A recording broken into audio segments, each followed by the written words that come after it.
Assalamu alaykum.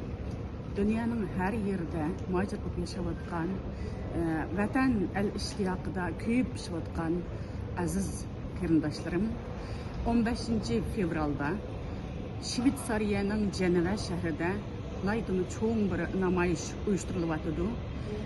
Her qaysinglar xabar topganinglardek, vatanimizni qanunsuz zo'rlik kuch bilan besib olgan Xitoy tajovuzchilari vatanimiz xalqiga izchil irqiy qirg'inchilik qilayotgan bu tajovuzchilar yuzlab o'zlarining atalmış vakillarini akilib, bu yerda BDT'ninki yig'in zalida yana bir qatam istaksiz jangga tayyorlanyapti.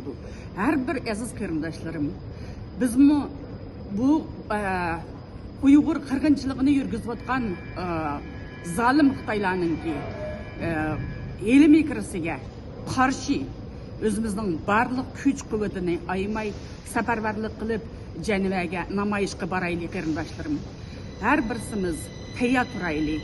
Birsimiz bo'lsa-mu shu jamoatga qatnashaylik, namoyish qo'shinini ulg'aytaylik. İmkanı bağlanan hemimiz bilen elip baraylik. İmkanetimiz olmayan selametlik ve hizmet, başka hizmet teylinden baramaydıqallar. Baralaydıqallarını maddi, manevi cihetini kollap, biletlerge hemdemde bulayli, yollarga ak yol kileyli. Hemmelerden Allah razı olsun, selamet boğayla aziz qarindoshlarım. Ali ihtiram bilen Şvetsiya, Stockholm'dan Uyghur Birligi reisi Bahmir Hanım'dan salamlar olsun. Rahmet.